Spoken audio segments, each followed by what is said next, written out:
Welcome to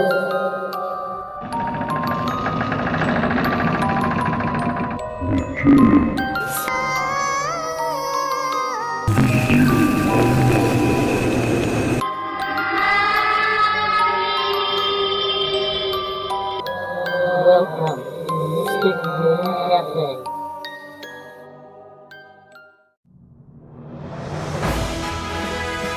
You're listening to Mystic Moon Cafe. The views and opinions expressed by guests do not necessarily reflect those of the hosts, the network, or our sponsors.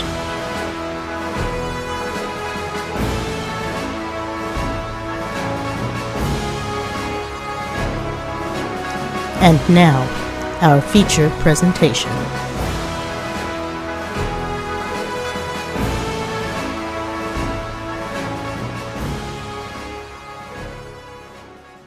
I guess we're live now, eh?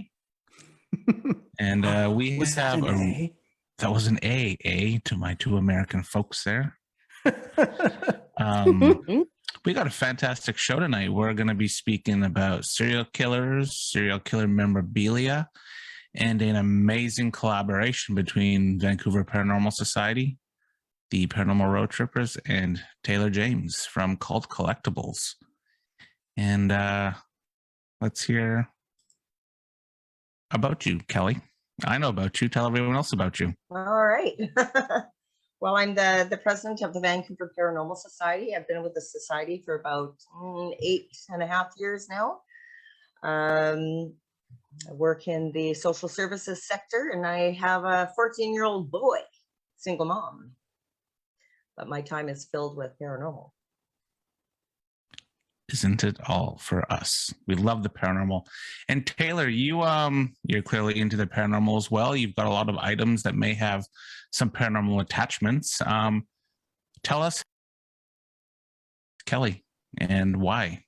So I got in contact with Kelly, who put me in touch with you, who then put me in touch with everybody here, and it's been a bit of a big networking experience as of recent. So I run Collectibles.org, which is the true crime and cult artifact website, or murderabilia, whatever you want to call it. I sell artwork and letters and personal effects from true crime cases or documents from cults, kind of anything to do with like the dark and macabre kind of history.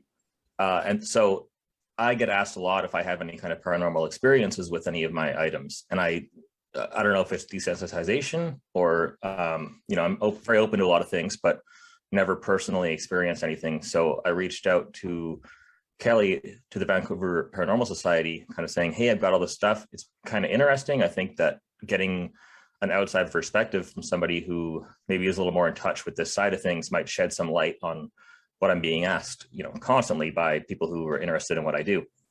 And then she put us in touch, Mike, about your YouTube and the documenting that you do and the projects that you do. So we all came together a few weeks ago after quite a while of planning to sort of go over some of the specific items and my apartment in general and just look through some things. And then now we're kind of here. I think we're getting close to kind of wrapping up the whole project, and now we're touching base on a little info now that I'm not too sure about yet. Absolutely. And so it all started probably about 2 months ago now. I'd say almost 3, where I attended your apartment and we did interviews and a bunch of little mini collabs for Instagram of some of the items you have. And fast forward a couple weeks after that, I filmed the Vancouver Paranormal Society investigating your entire, well, not your entire, some picked out items of your collection. Mm-hmm. What items did we investigate, and why did we pick them? So we went over, I guess, some of the heavier hitting pieces, or the pieces that are more directly related to crimes in the collection. I mean, I've got hundreds of things here, right? So we couldn't go through everything, obviously, but we looked at a Patches the Clown painting by John Wayne Gacy. He was very famous for his paintings, and it's one of his kind of most popular designs he ever did. We looked at Jeffrey Dahmer's urn that his ashes had been in. It was the kind of urn that you would take to transport the ashes to be spread. We looked at a tile from the bathroom of Armin Meiwes, who was a German cannibal. and his victim actually died in the bathtub that the tile was on the side of. So it was very directly related to a case there. And then we had one or two other items. I can't remember exactly what they were, and I apologize. Dahmer Bible and Heaven's Dahmer Gate. Bible, yes. We also had that tile. Yeah, the tile. Yeah, and what was that? That cult. Oh, yes. Okay. Sorry about that. Yeah. I'm moving things in and out so often here that it's hard to keep track sometimes. So yeah, like you had said, the Dahmer Bible, which I had some weird experiences with just when we started talking, actually. It was a Bible that was sent to him by a church congregation, and everybody had signed the inside, kind of giving him well wishes. And then the book was from the Heaven's Gate mansion. So it was a book written about Heaven's Gate in the 70s. And they had a personal copy at their mansion that was in the house at the time of the suicides. So it would have been in the house when the 39 people there took their lives. It stayed in the house until they were all found and then went into storage. And a few years later was auctioned off. So, that was something that I thought maybe had some heaviness behind it because it was directly at a crime scene for several days. Yeah. So if I can just jump in, when Taylor contacted me via email, I promptly gave him a call because I've always had vast interest in serial killers my whole life. I don't know why. Maybe a little bit, I know why. When I was growing up in North Burnaby in the lower mainland of BC, and I was probably 9 or 10, and Ted Bundy was really quite active at that time. And there was the possibility that he had actually done some of his, we'll call it victimization, in that area up by Burnaby Mountain, which is right I lived at the foot of that mountain, little community mountain. And when he was just prior to his death, the RCMP went out there to see if they can get any kind of information from him regarding that. He wasn't forthcoming. So since then, I've always had a fascination with serial killers. And fast forward, I dated a 6-year psychology student at UBC, University of BC, and one of their study books was a book called Hunting Humans. So it was the case, the police case file and therapeutic, I guess, the lack of the proper word, case studies on these individuals. So Ted Bundy, Albert Salvo, I can't remember his name. Albert Salvo, yeah. Starkweather and all of these guys. So I've always had a fascination. So when I contacted Taylor, I saw this as being a much bigger venture than just the BPS team coming in to investigate these items in his apartment. Especially with the documentary and the movies or TV series on Netflix with Jeffrey Dahmer just coming out. I just really saw this as something that we should be collaborating on and bringing out there. And Taylor and I both have the same kind of vision. In comes Mike. So Mike used to be with the Vancouver Paranormal Society many years ago, and he's just recently come back to us. Yay! We're so happy to have him back. Yay! Woohoo! But he's coming back in a different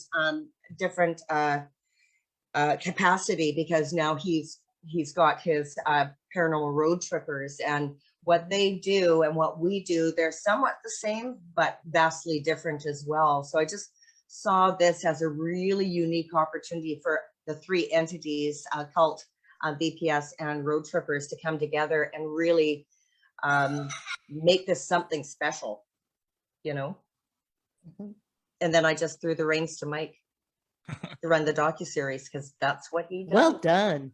Yeah. Jake has taught me lots. He is Mr. Documentarian. That's what we call him on the road trippers. Oh, this is the one you were telling me. This is Jake. About. Yeah, this Jake. Instead of collecting serial killer memorabilia, I collect cameras and mics. Okay. There you go.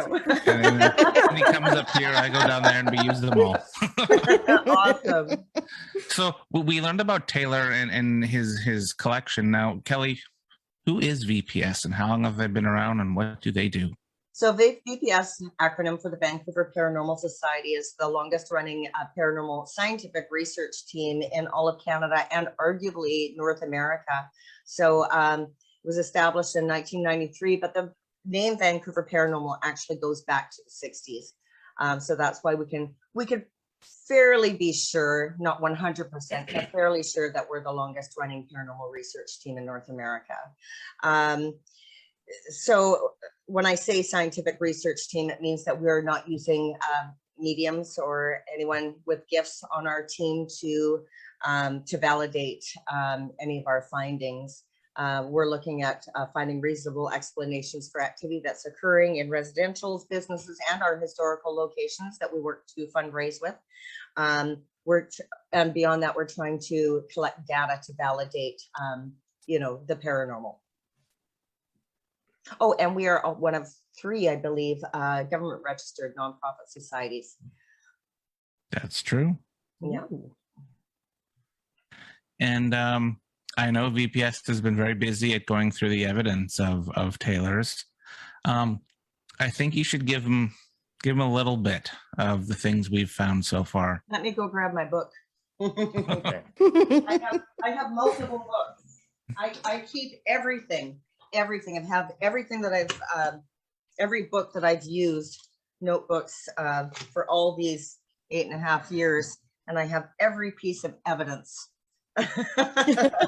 So I don't let anything go because you never know when you're going to need it. So let me just find the right opening to my book, and I'll see what I can find. I should have been more prepared. Sorry about that, guys. It was close. You're good. But it was on the coffee table, so that Exactly. Yeah. All right. I was actually really, I'm excited to see what Taylor kind of thinks of this, because the things you're telling me, I was like, what? Like, Well, with a lot of, well, let me start by saying, so we did the Estes method.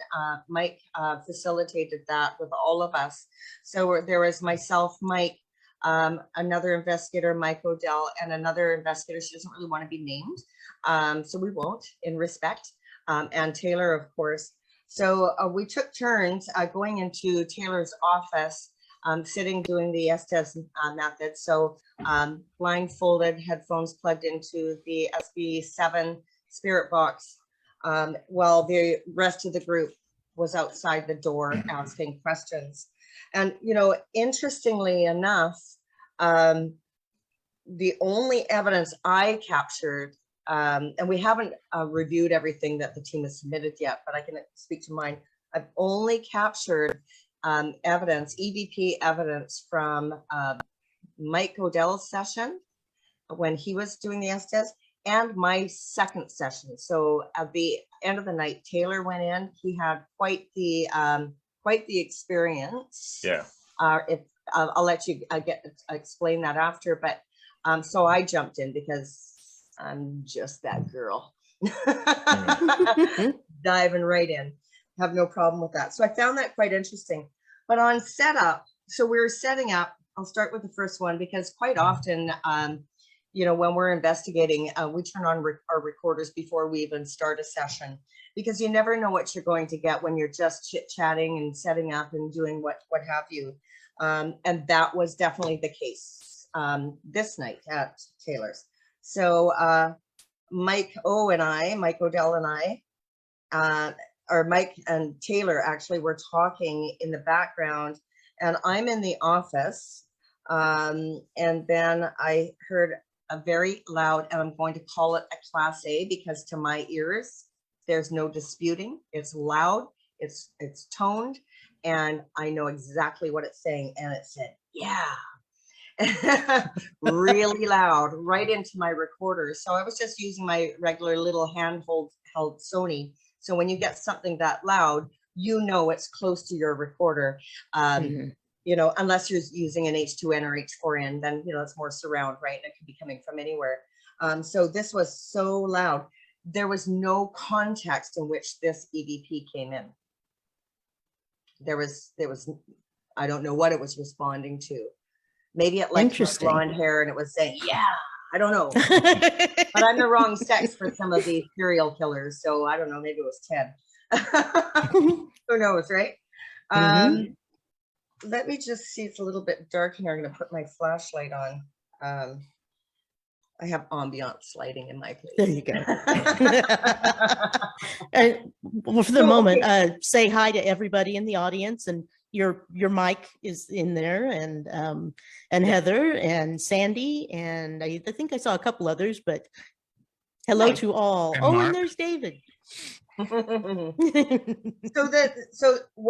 one that I find really interesting. So this is Mike Odell's session, and he was holding a John Wayne Gacy painting, clown painting, and our other investigator and I heard something at the time, and we're just outside of the office, and Ron, this investigator, asked how many spirits are with us, and whispered into my mic, it sounds like there are 3. Right. So when I'm analyzing audio evidence, we only ever submit, unedited clips, unless, of course, the client wants or is okay with having something edited just to pull it out a little bit more. But typically we don't. But I always, no matter what kind of EVP it is, whatever class it is, I still go through and I play around with it. I noise reduce, I amplify, I slow down. I do all of these things just so I can be sure of what I'm hearing. And that one was pretty clear. It was, there are 3 in response to how many spirits are with us. Wow. Oh, Yeah. we have an audience question from Angel Curtis. Is this your way of connecting science and paranormal for proof? Is this our way of connecting science and paranormal for proof? We're really just scratching the surface. So I don't really think that there's any way that we can actually 100% prove that something is paranormal. We can be working in a controlled environment and doing our due diligence and making sure that, we're tagging ourselves when we're whispering, sniffing, what have you, stomach growling, what have you. We know who's in the room. We know what the environment outside of that room is. So, as far as, scientifically speaking, it's where anything that we submit is, it's in the form of audio, an audio file or a visual file or something like that. It's not, it's not presumptuous, right? Or somebody with a gift. And don't get me wrong, there's some really amazing gifted people out there, but there's no way to validate that, right? Unless you have what we have as evidence to corroborate it, if that makes sense. And now we'll jump back on to Taylor. Taylor, so walk us through your experience of what you observed with us conducting the investigation in your house and what happened to you. Yeah, so like I said, I'm very open to this kind of stuff. I'm very, I don't know, sorry, my camera moved there a little bit. Ghosts. Yeah, maybe. I'm very open to it. It's not something that I have any kind of worry or anxiety or fear about, but also nothing I've never ever had a personal experience with anything paranormal. I've never, even with all of this stuff, and as you saw when you were here, I live literally across the street from probably the closest building, the closest room in this building to a 200-year-old crematorium and funeral home.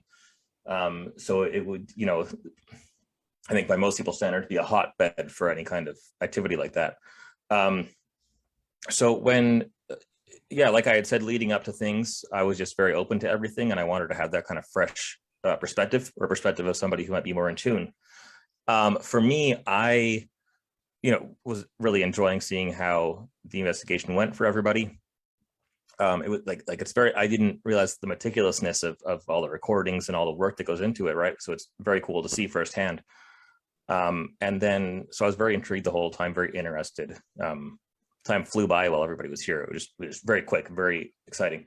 When I came in to do the Estes method, right? Is the pronunciation? Yep. Yep. Yeah, when I came in to do that, so we had the EVP. Yep. Yeah. Cool. I thought I was pretty sure I was good with all the terms. That little EVP recorder, the audio setup with the headphones and the blindfold in the dark room with the item, and the item that we were using when I was in here was that bath tile, the Armin Mivas bath tile, which, as I kind of had explained, is very very closely associated with death, with a true crime case. So I had that in here, and I think everybody else was in here probably 20-30 minutes, like quite a long time, sitting waiting to kind of get some sort of collect some kind of evidence or get some kind of, see if they would hear anything or experience anything. I was in here maybe a minute and a half, and I'm generally a pretty calm person, pretty relaxed. Like I said, I'm open to this kind of stuff, but it's not something that causes me any kind of worry or fear or anxiety, but I was in here for maybe a minute, and immediately felt like I had a extreme heaviness on my chest, like I couldn't really breathe, and I've spent hundreds of nights asleep in here. I sleep in here during the summer because it's too hot in the other room.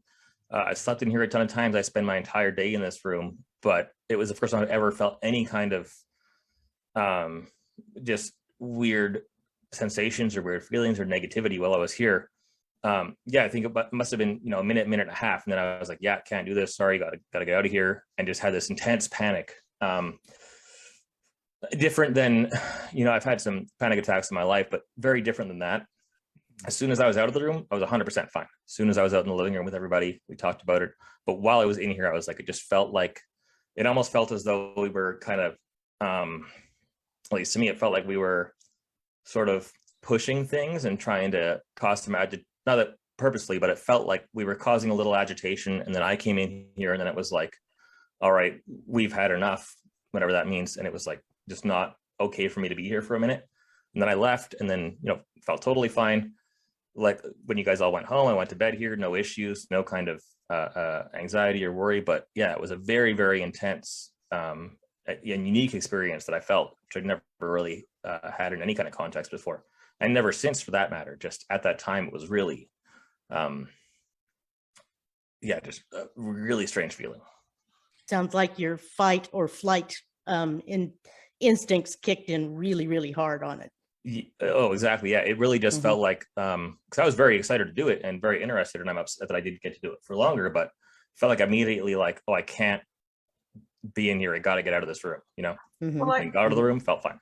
I just wonder, you said that you've never had any personal experiences, maybe you're desensitized or what have you, and then all of a sudden, and obviously these objects have never been investigated before, nor has your place. And then we come in and we're asking all these questions, and we are directing a lot of energy to whatever may be there.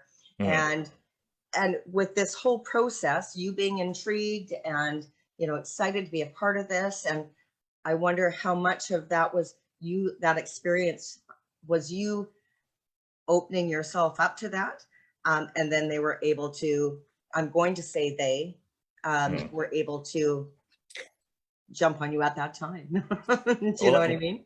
Yeah, that's kind of the feeling that I had, was that,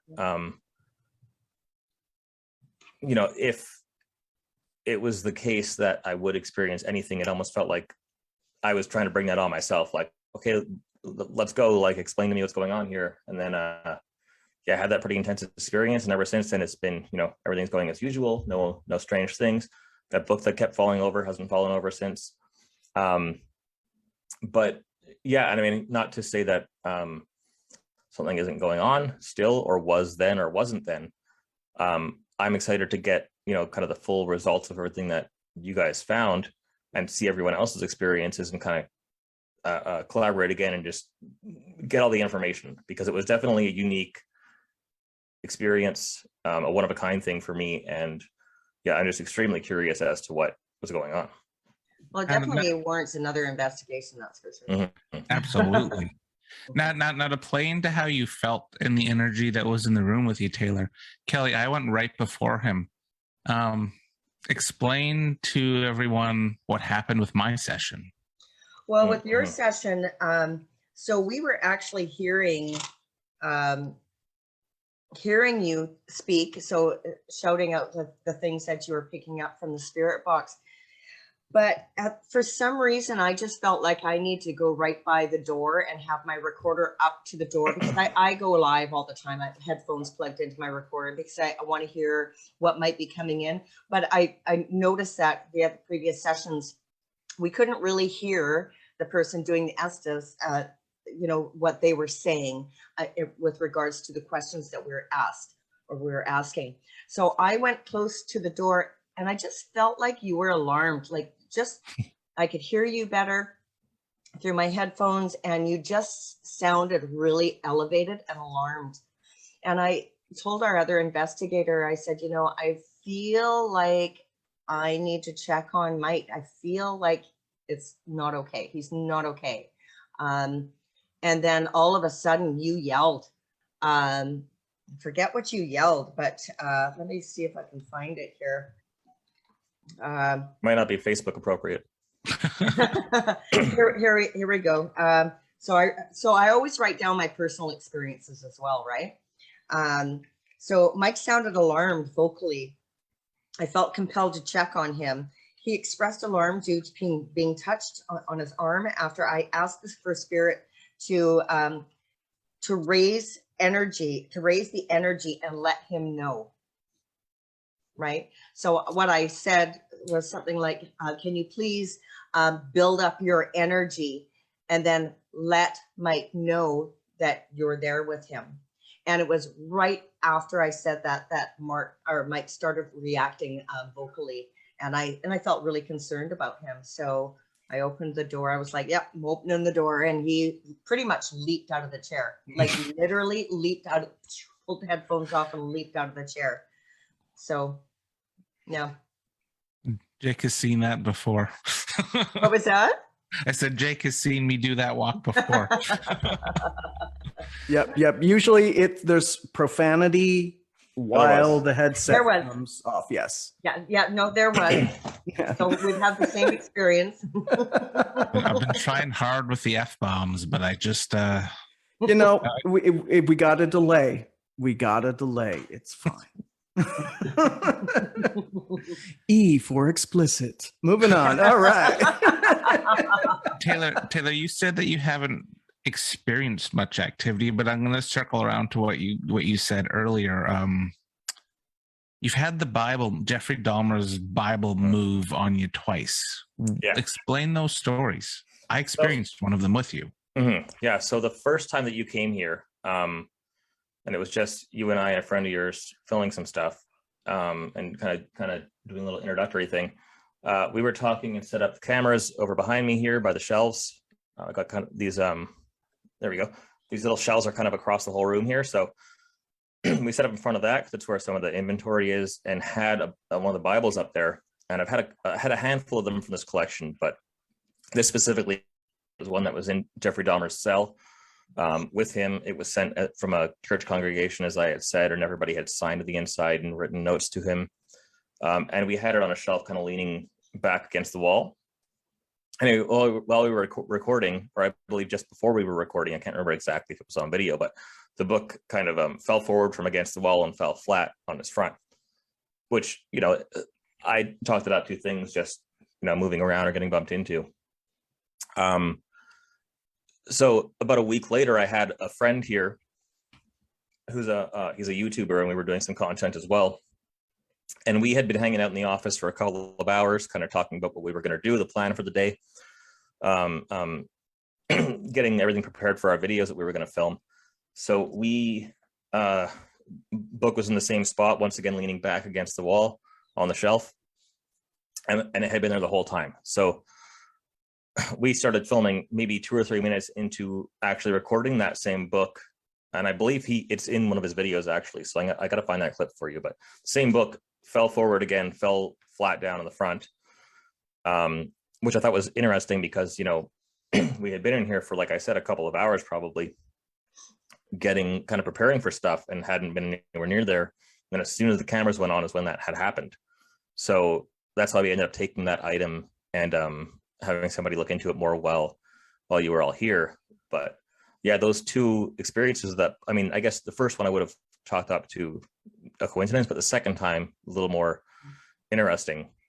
Those two things have been the only experience that I've had with, you know, items moving or any unusual kind of stuff happening around here. For an Until, you know, that, sorry, go ahead. for activity, I mean, that defies the laws of gravity. I've had that happen in my home several times with picture frames and things like that, something leaning back. There's nothing in the environment and your environment, because we looked when we were there, there's nothing that's going to be able to push a book forward and push it off. Yeah. That defies the laws of gravity. There's nothing environmental in that area, that location, your place, that's going to cause that to happen. So you have to look at that. Yeah, and that's something that I didn't even think about until you had mentioned it. And then I realized, oh yeah, you know, books don't fall that way. I could understand if they had slid down flat, but falling forward, you know, was to have that happen 2 times at the same book in the same kind of spot was very interesting to me. I definitely think it's something unusual. But yeah, you know, as I had said earlier, that has been my only real experience. And interestingly enough, it happened both times while we were recording things, and both within the time period of me kind of reaching out to all of you and getting the ball rolling with us, making some doing some investigation here. It was almost like a look at me moment, right? I'm here. Yeah. Right. Jake? This is my chance to get to talk, right? Absolutely. Jake, Wendy? You want to go first? No Wendy? kitty cats, no anything like that around, nothing. No, unfortunately, no cats.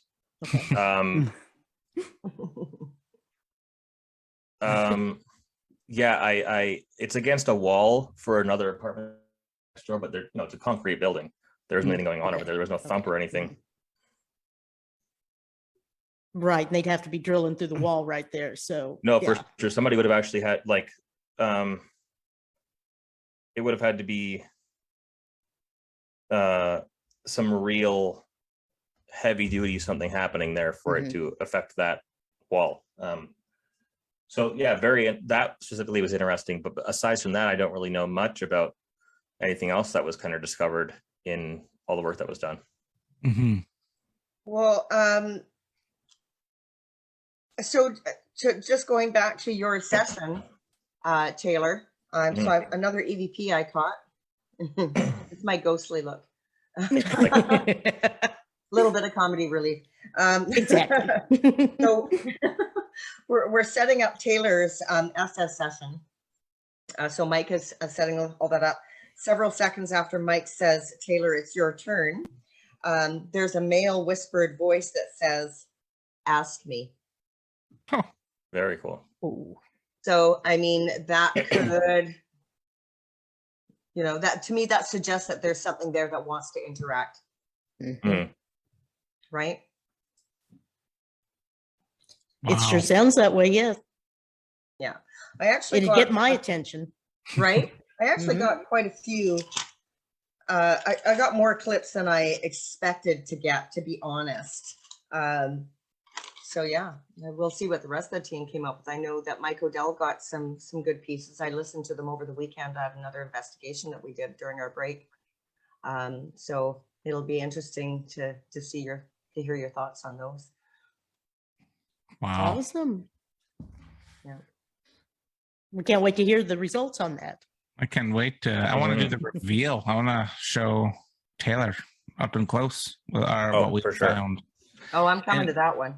And before our documentary is out on the YouTubes, we have to film the reveal, so we'll probably set that up. Yes, we do have to. Do not be surprised if I make a surprise, FaceTime appearance. I'm just saying. No, for sure. Cameo. That's a cameo experience. Yeah. Cameo. Without charging for it, of course. Yeah. Right. I'm a capitalist pig. Yeah.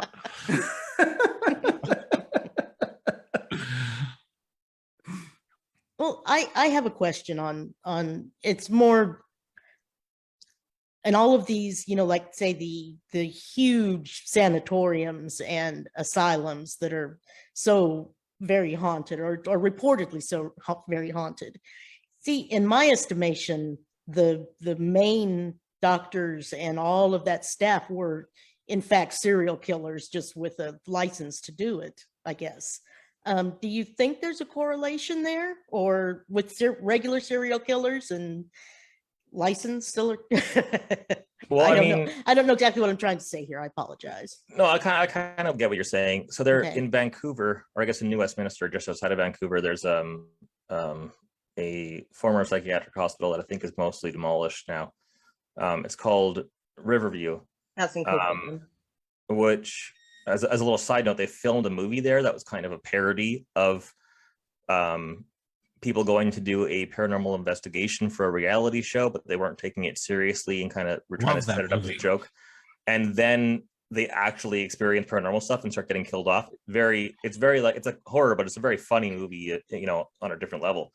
They filmed that all there, which is pretty neat.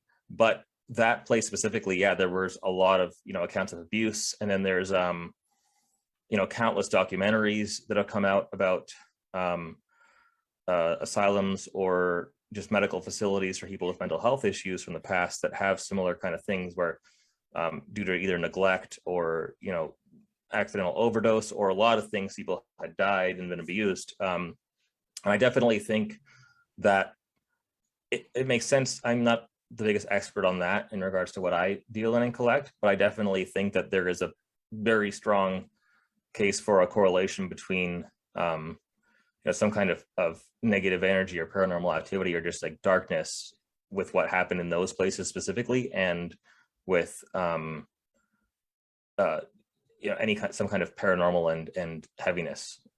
So Riverview is actually in Coquitlam. It was originally Essendale before it became Riverview. And Essendale was even more notorious. It was named after Essendale himself. And it was notorious for testing theories of the brain, around the brain, and like medical testing, so so that's at the turn of the century, so of course, I mean, you've got these so-called practitioners that they may have a license, they may not have a license, some of these Right, true. back in those days, they just did what they did. So they're trying to figure out the aberrated mind. But when you flip that, what are they actually doing? They're aberrated themselves when they're willing to go to such animalistic extremes for testing. And you have to wonder, okay, so if you're able to rationalize that in your own head, then there's something wrong with you too. One sick puppy. Exactly, right? So one begets the other, really. And there's trauma in that.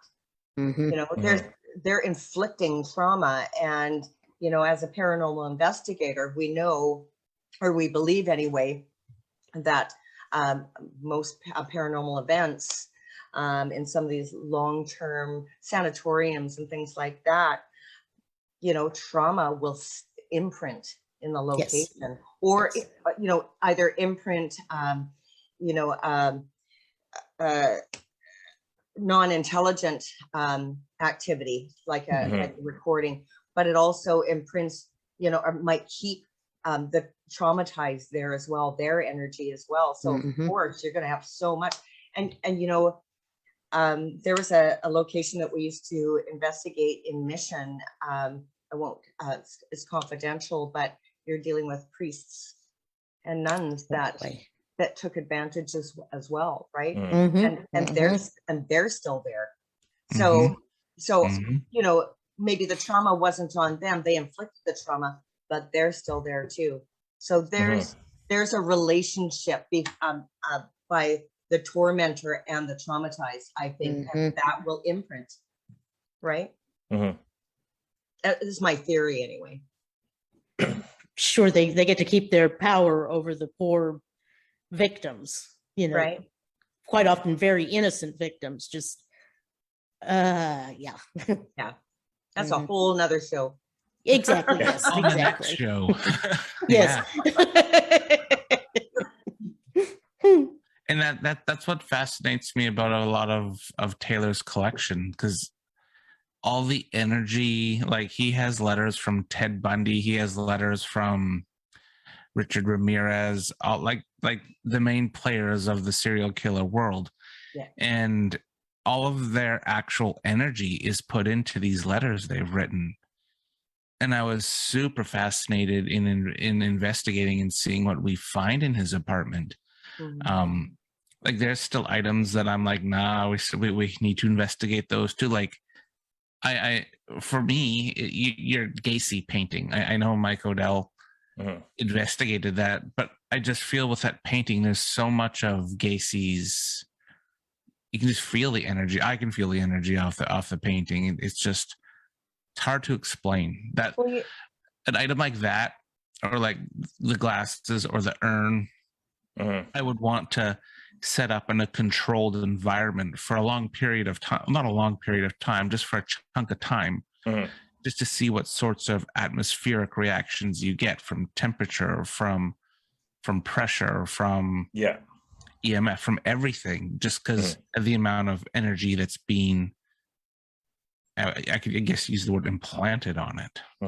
And to that point as well, I think that an environment separate from here is beneficial in certain regards, because as you know, I'm in a high rise right in the downtown core, a few blocks up from the street. It's pretty loud for street volume, for people walking by, for cars and stuff, for sirens. So I think that, a better way to get zero interference is definitely to be in more of a rural area, or somewhere a little less, with a little less external activity. I'm in a building with 300 Wi-Fi signals, and probably 500 or 600 other people live here, animals and stuff. So I think taking it out of this environment to any of those items is definitely beneficial for having like a more neutral experience with it. Yeah, I completely agree. I mean, we've, as far as the noise contamination, we were, myself and the team were discussing looking into, for lack of a better term, noise canceling curtains, or something that we can put up while we're there. Anything that, that might block some of that outside interference. So that, because I think that we could have missed a lot of possible audio evidence because of all that that noise, the traffic noise. If I can kind of say too, another thought that I want to bring up, that while we're there, and with what you were saying, Taylor, about the crematorium across the street and the RCMP, and the police station and all of that, we as a team wondered during that session how much of what we might get is either from the items that you have, or incoming from across the street from the crematorium, or other areas, or other locations in the surrounding area, so I agree to isolate some of those items. I think that would be really, really a good idea. For sure. And I mean, we've definitely gone a little in depth to a handful of things, but there's so much stuff here and so much more to go through. So I think that, depending on, I mean, for me, this is my full-time job, so I'm always around and always able to do stuff, but obviously everybody else has their own things. But depending on the success of the project or what comes out of it, I think it's definitely worth looking at some more things. Having people kind of come through and maybe look at items that they are feeling something from, with a little less context as to what they are, or who they're related to. I think there's a lot of possible ways to kind of investigate and look into a lot of these objects here, to just get to kind of theoretically get more out of it. Yeah. Kind of an interesting thing Jake brought up was Jeffrey Dahmer died on November 28th. So that's this upcoming Monday. I'm wondering if we are wondering if there'd be like an energy spike in his stuff. Yeah, I mean, I won't be here, but I'll ask Yeah. the doorman. True that. If you hear noises inside, let me know.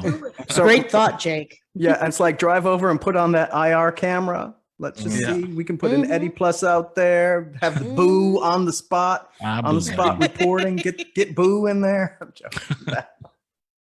There was Uh, there was another EVP I got, and it made me think of Jeffrey Dahmer.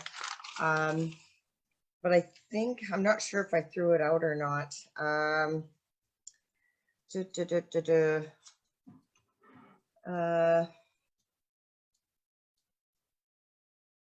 So yeah, I can't find it right now, but it was something to the effect of "You left me." Mhm. Oh yeah. But I threw it out because it was just too faint. I mean, I could hear it. I've got like some pretty spectacular speakers at home, but I Yeah. mean, they don't always translate to a client who doesn't have good speakers like me to hear these things. right. Right. But I did throw it out, but I do have it written down. So the other investigator asked if you can move something again, like the Bible. She says, amazing. There's a very faint voice. That's the one, Mike, that you and I heard. Remember, we heard that? You heard it as disembodied, and I heard it as EVP active. Yes. So what it said was, you left me. Mhm. So I'm not submitting it. It's just not loud enough. Mhm. I have it, of course.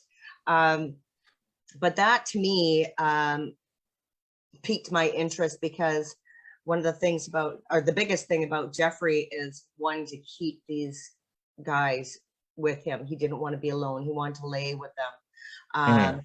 And the reason why he killed them and did these different things to them is so that they wouldn't leave him. They would stay with him. Mhm. Right. So so to me, that was really interesting EVP. Oh, for Even though sure. it just wasn't loud enough, right? Yeah. Yeah. Mhm. And Wow. creepy circumstances. creepy. That's Mhm. yeah.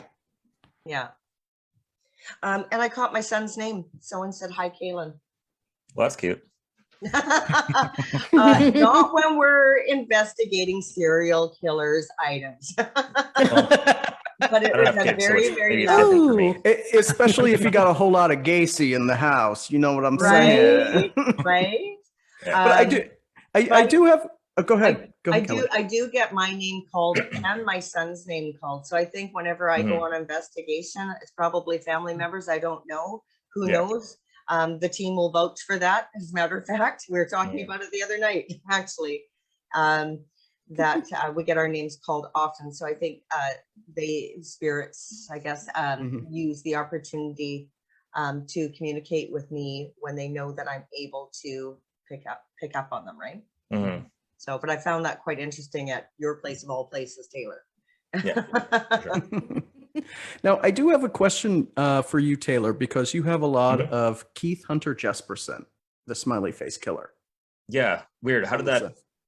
I guess I just put some stuff on the site today because I was going to say I was dealing with his items today. What a coincidence! But yeah, it's because I had never heard of him, and of course, he was killing people all over a Canadian.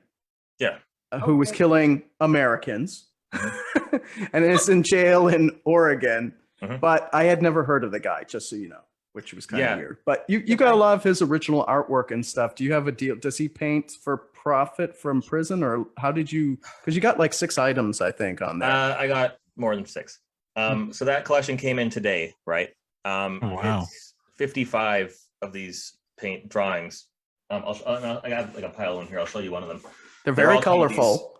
very colorful, kind of pastel sort of drawings. It's landscapes and eagles, a lot of these psychedelic colors, lots of bears and salmon and kind of Pacific Northwest sort of nature stuff, right? He was from Chilliwack, I believe, and he used to work in Chilliwack, Vancouver, on the island, Vancouver Island, in the States as well. And then I think most of his victims were in the States. Yeah. Obviously, he got arrested there. Interstate truck driver, so he had access to get around and get out quickly. Yeah. What was the time frame? What were his years active? 1990 to 1995. Yeah. He's still alive.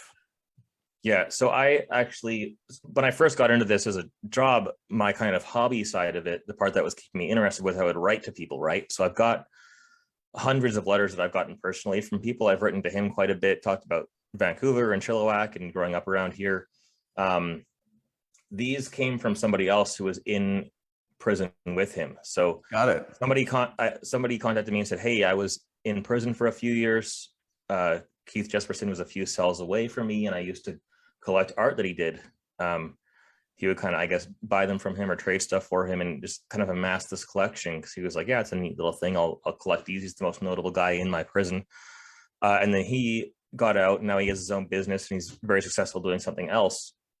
And he contacted me and said, hey, I've got, 55 of these huge drawings, a very large scale. And I said, well, that's perfect, because the kind of main, to get into the business side of things, the main thing I like to do is buy up larger collections, and then I will sort of split them up over a few years. And then, sometimes I'll give a piece away or I'll trade some pieces, but I like to try and buy as big of a collection as I can at once, right? So I'm sort of stocked up on all the big names. And he's not the most notable guy out there, but it just was a very cool opportunity to pick up all these pieces at once. So yeah, like you were saying, I think I put 6 or 7 on the site today. They're all signed on the back. And this was one of 3 packages that I got today of inventory. Ever since I've been doing this for about 5 years full time. And ever since the new Netflix series about Jeffrey Dahmer came out, I had some news articles go viral, and I've been getting contacted, as opposed to 2 or 3 times a month, by people trying to sell their collections. I'm getting contacted maybe 2 or 3 times a week with somebody saying, hey, I've got this, or, I used to write so-and-so and I have all these letters. So I've been, kind of just buying up whatever I can, right, to sort of amass the inventory here, keep things rolling. But yeah, they're really cool pieces. I like them a lot. I'll probably keep a couple ones personally. But he's it's a very interesting case. I think that at some point in the next few years, there's probably going to be more of an in-depth piece done on him, because he was almost like a transient killer. Like he was just going state to state and leaving a trail of victims, right? Yeah, but it's the MO with him doing the smiley faces on his confessionals. He would leave clues behind. Yeah, he would. That was a big thing, is that he would paint smiley faces in like washrooms or at truck stops or whatever on the walls, or draw them on the walls. Wherever he went, it was kind of like his calling card, I guess, right? Which is how they ended up connecting all these threads later on. But that kind of became his thing. And then for a long period of time, he was selling his art out of prison. And there's certain laws around that. Yeah, they're a little bit of a gray area. These, like I said, didn't come directly from him, but I've seen him before in the marketplace. He's had items where he has been able to draw a smiley face on it and sneak it out past security guards, and that tends to drive a bit of a higher price. Or the same thing with Richard Ramirez, for instance. Sometimes he would sign a letter as the Night Stalker, and that would be of more value to somebody who's looking for more of a morbid piece in their collection. Yeah, so it's like 2 things with this that I would be curious about. One, for all you other capitalists out there, remember, artists' value goes up when they die. So this guy's 67. He's going to be gone 10 to 15 years, most likely, by now. Plug. Good plug for me. Yeah. Next up, what I think would be a really interesting experiment, because the guy's still alive, if we took our ghost hunting equipment and see if it responds. Because at the end of the day, it's an anchor to his essence. Artwork is very personal. It could be imbued, you know what I'm saying? So it'd be interesting to see if we got anything with someone that's still alive. And it's a totally horrible person. But still, I think that would be a great test. Anyway, I'll go back to you. That was just my thoughts, because I just found out about the smiley face killer. That's what I wanted to call And what was his real name again? Keith Jesperson. Keith Hunter Jesperson. There you go, Canadian that liked to kill Americans. It happens. It happens. Usually it's the other way around. You're right. Yep. Yeah, you got a point sometimes.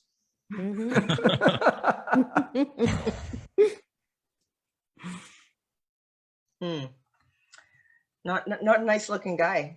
Oh. He's a huge dude too. He's 6.5 feet tall. Yeah, he's 150 pounds. huge. He's massive. Yeah. Yeah. Some of these guys are just, when you meet a celebrity in real life and you're like, wow, you're so much shorter than I thought. This would be the opposite. Yeah. But, I'm just like, yeah, opposite you're of true you're totally Jason Voorhees, dude. oh yeah. You're totally. He looks like it, yeah. Yeah. Taylor, tell us about, because we got about 5-10 minutes left. Tell us about some of the items you do have, stuff that's on your site if people are looking. Some of your higher value or new items. The higher value stuff. Well, I actually kind of just I do a lot. I'm very anal isn't the best word for it, but I'm very anal about reorganization and optimizing stuff on here and kind of how I categorize certain things. So I just sort of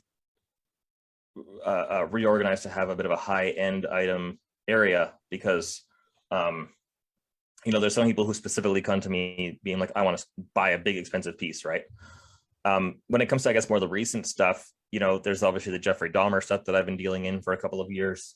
That collection came to me a few years ago, and it had, some of his glasses, some signed letters, his urn, which had a very small amount of his ashes still. A lot of things that I can't talk about right now because I have kind of some contracts with some production companies about certain items, but that was a huge one. And then obviously there was a bit of a boom when that new Dahmer series came out that drove some people towards it, which tends to happen whenever any big kind of true crime production happens for any name. When it comes to other kind of guys, though, I mean, I think I was telling you recently, Mike, that I bought 3 Ted Bundy letters. Yeah. And then about a week later, I had somebody contact me who had 5 Ted Bundy letters. So yeah, 8 total. And then the person that I got the 5 from, he bought them in an auction, and this person had been very interested in the Ted Bundy case. So he has the correspondence back and forth, the letters that Bundy sent him, as well as copies of the letters that he sent to Bundy. He also wrote to Anne Rule, who knew Ted Bundy, and she wrote Stranger Beside Me and went on to become a very popular true crime author. So I got this big, very informative collection from the 80s of all this correspondence with Ted and Bundy. I when it comes to cult stuff, I've got a lot of things regarding Jonestown, a lot of original documents from Jonestown. I've got Branch Davidian items. Heaven's Gate was one of the big interests that I had for a little while. This Jeffrey Dahmer collection, as well, as I was kind of saying earlier, is I've gone from, there wasn't really anything on the market before I found this big collection that I sort of made public. And since all the kind of news media has sort of had covered it, I've had a lot of people reach out who used to be, I'll show you a little piece here, actually. People would say, hey, I used to be a pen pal, or I knew him, I have this piece. So this letter here, let me cover this address, but this was a letter handwritten from Jeff. I bought 2 from the same person who personally got them from Jeff. And he only spent 2 years in prison before he was killed. And he only had, or 4 years, I should say, but very quickly he got a typewriter and stopped writing. So anything handwritten is very hard to find. And I've sort of, over the past, through the kind of exposure from dealing in one collection of his items, it sort of led into all these other things. So now I'm just, I'm all over the place. I'm doing documentaries, I'm doing podcast stuff, I'm doing the physical items for sale on my site. I'm always trying to find new things to buy. I have a little cult member section where I have kind of exclusive galleries and photos and all these things that I've been buying a lot of collections just for the sake of uploading the digital assets and sharing that with people, knowing I'm not going to make money on them, because at the end of the day, I do this because I'm interested in finding new information, right?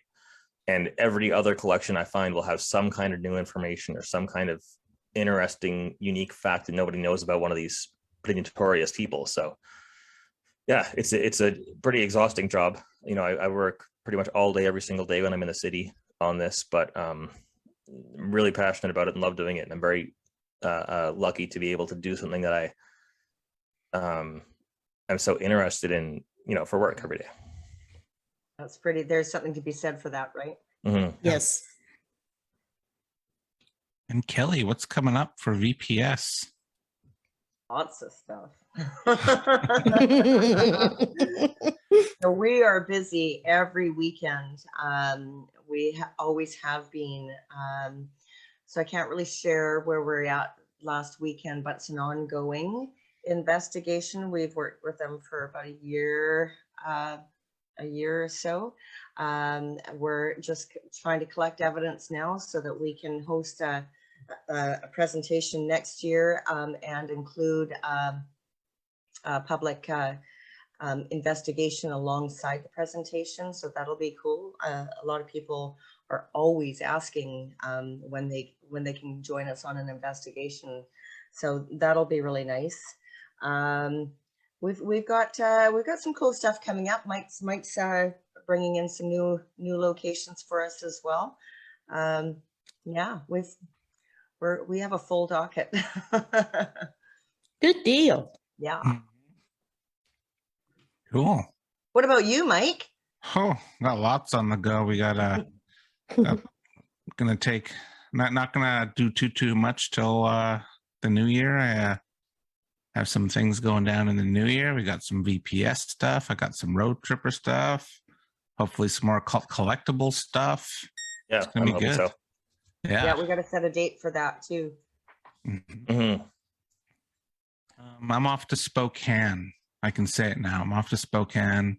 Right, Jake? End of February, early March. Yep. So, Going to a haunted house. Very cool. Let me know when you're going because I go down there all the time, so you can get a ride. Save me the bus fare.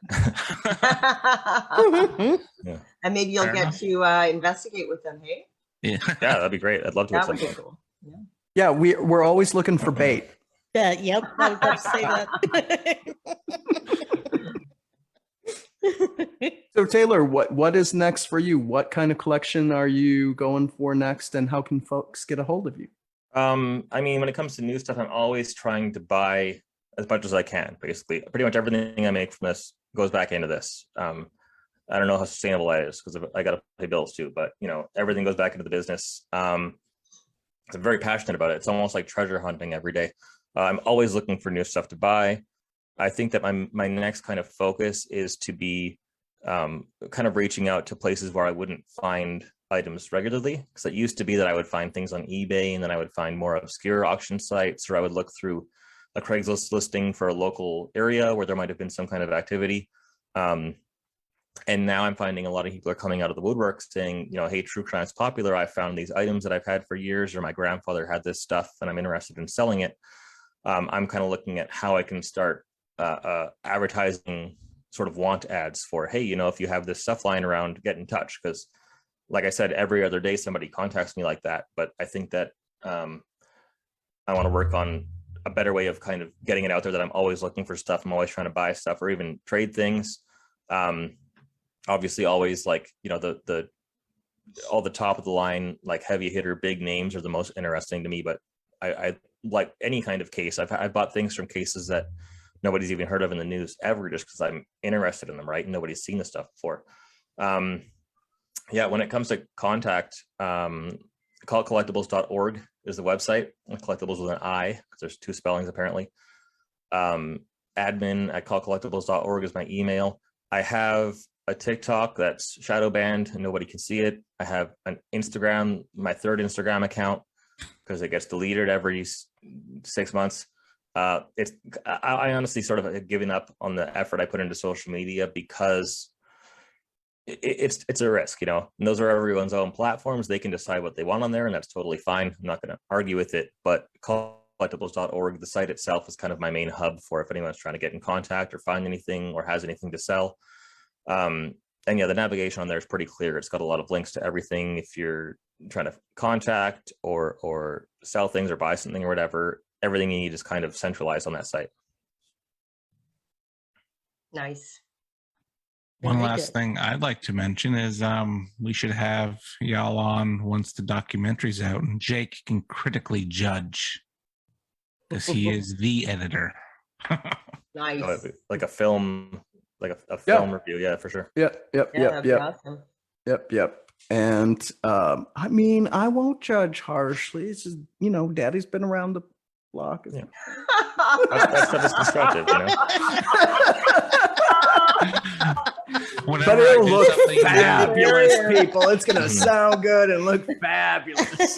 whenever I do a new video or any sort of EVPs or anything, I send the link to Jake, and all I write is critically judge. Yeah. We shorten it to Critta Judge. Mhm. Short, Yeah. Critta Judge. Mhm. Shred is more. No, I do not always shred. So Oh, like now. Merle, usually I just give Merle a little bit of shit about, sound quality because I'm a sound guy. So if I could just jump in, Mike asked me if we had any cool stuff coming up, and it wasn't coming to my head. We do actually have something coming up. There's a little old museum in Mission, BC. Yes. That, myself and two other investigators dropped by and left a couple of business cards. So I spoke to it's what we do. Mhm, mhm. Chop them up. But it's just a tiny little house that's now a little museum. And so trying to figure out what we can do for these people because obviously they're not getting a lot of money coming in. They're just a tiny little thing. And, so VPS is always trying to find what we can do for these historical locations to keep them afloat, to keep the awareness alive in the public so that they do have those funding dollars come in. This is a huge part of what we do. So, of course, Mike. Yes. We decided that we'll have Mike come in and film the team and do a little bit of historical research on the place. And we'll do another little documentary for them so that we can bring some awareness and hopefully some people coming in and spending their dollars to go see this beautiful little It's gem. fantastic. Perfect.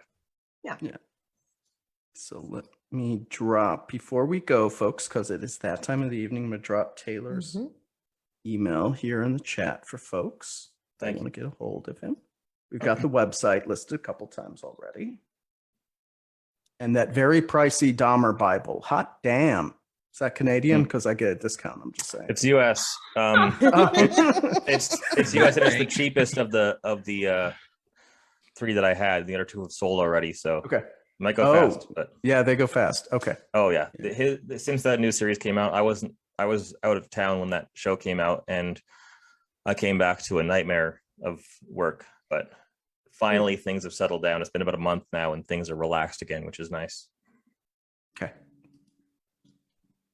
All right. Well, I'm folks. thinking we ought to tag Tennessee Mike Oh, to yeah. go up to Ed Gaines' house and Yeah, well, Mhm. yeah, a couple Yes. things. Yeah, so our good Mhm. friend Mike Taylor, shout out if you're on you're watching, Mike. He's the Mhm. ghost tour guide for Shakers in Milwaukee, Yeah. which is where Dahmer used Oh, to hang cool. out. yes. Yeah, I do know. I know Shakers. I know that case A to Z.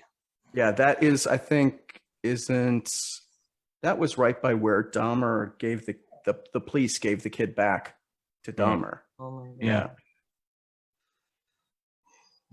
Wow. Just Yeah. crazy. Yeah. See, I don't know anything about these guys. So, if I might see a headline on. You're better off. Yeah, exactly. Yeah, It's that's my magazine. thought too. Yeah. Yeah, being the native Wisconsinite, we're known Yeah. for our outside of Texas, we're known for our cannibals, people. Mm. Well, we had that one. So that one. What do they grow in Wisconsin? Well, we make some beer, we grow some cows, some corn, and damn, we got some real grizzly cannibals. Winters are long. What can I say? Meat's meat, man's got to eat. Mhm. Oh, There you go. I just go ice fishing. Some other people, just go to the pub around the corner. We had Bob Berdella. Hi, Cat. Barbadella. Oh, he was an evil boy. Oh Very- man, yes. not a good dude. Oh, we had None of them are we good had- dudes, but he's we had- especially bad. We had Mhm. what's his name again in Robert Picton. Robert Picton, his farm is like literally 5 minutes away from my house. Yeah. Well, I mean, And the other one, what was his name? You gave me the Clifford Olsen. Olsen.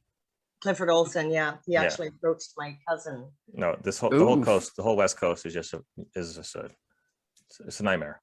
I don't know anyone wants to live here. Yeah. Yeah. If you have a death wish, come to the West Coast, right? Because you'll either yeah. get the earthquakes, the volcanoes, or the cannibals. Yeah, the eventual flooding. Yeah. Yeah. And on that cheery note, thank you for Mhm. joining us on this Mystic Moon Cafe this fine evening. Join us next Wednesday for some scary Christmas folklore. That'll be fun. That will be fun. Absolutely. I learned so much about all the Krampus variations around Europe. Who knew? Oh, Yes, wow. I can finally bring back my Krampus background from last. My son loves Krampus. I love a Krampus too, especially when he's grabbing children and throwing them in the sack. Anyway. Beating them with the stick, yeah. Beating them with the stick, yeah, all that good stuff. So anyway, thank you for tuning in, folks. Our guests, please stay on. I know, Taylor, you might Thank have you to all run, so much. but please Thank stay on the line after this, and have a good night, folks. Thanks so much. Bye, everyone.